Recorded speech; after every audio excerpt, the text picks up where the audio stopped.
കോട്ടക്കൽ നിയോജക മണ്ഡലത്തിലെ വിദ്യാഭ്യാസ വികസനത്തിന് ഊർജം പകരുന്ന ആബിദ് ഹുസൈൻ തങ്ങൾ MLA സ്റ്റെപ്സ് പദ്ധതി ശ്രദ്ധേയമാകുന്നു. അക്കാദമിക പിന്തുണയോടൊപ്പം ഭൗതിക സൗകര്യങ്ങൾ വർദ്ധിപ്പിച്ചും നിരവധി വിദ്യാഭ്യാസ പദ്ധതികളാണ് മണ്ഡലത്തിൽ നടപ്പാക്കുന്നത്. പദ്ധതിയുടെ ഭാഗമായി LSS, USS പരിശീലന ക്ലാസുകളിൽ 2 നഗരസഭകളിലും 5 പഞ്ചായത്തുകളിലുമായി രജിസ്റ്റർ ചെയ്ത ഏകദേശം 800 വിദ്യാർത്ഥികളാണ് പങ്കെടുത്തത്. രാജാസ് ഹയർ സെക്കൻഡറി സ്കൂളിൽ നടന്ന ഏകദിന പരിശീലനം MLA ആബിദ് ഹുസൈൻ തങ്ങൾ ഉദ്ഘാടനം ചെയ്തു. LSS, USS, NMMS പരിശീലനം, കരിയർ ടെസ്റ്റുകൾ, ഓറിയന്റേഷൻ പ്രോഗ്രാമുകൾ, ടെലി കൌൺസിലിംഗ്, സ്കോളർഷിപ്പ് പരീക്ഷകൾ തുടങ്ങിയവ സ്റ്റെപ്സ് വഴി നടപ്പാക്കിയിട്ടുണ്ട്. പരിശീലനത്തിന്റെ ഭാഗമായി വിദ്യാർത്ഥികൾക്ക് പഠന സഹായം വിതരണം ചെയ്തു. കോട്ടക്കൽ നിയോജക മണ്ഡലത്തിലെ വിദ്യാഭ്യാസ രംഗത്ത് സ്റ്റെപ്സ് പദ്ധതി ശക്തമായ മാറ്റത്തിന്റെ തുടക്കമാവുകയാണ്.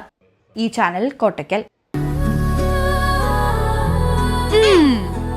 എന്താണ് ബ്രൈഡ്, ഇനി എപ്പോ റെഡിയാവാനാ?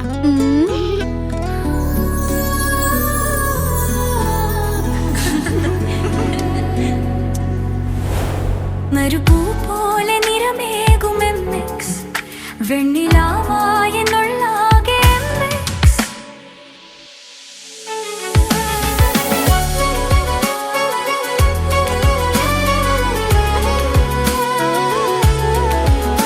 മനസ്സിലുണ്ടോ? MX-ലുണ്ട്. MX വെഡിംഗ് സെന്റർ ഇനി വളാഞ്ചേരിയിലും. MX wedding centre Valanchery, Pattambi, Koottanad, Koppam, Kecheri.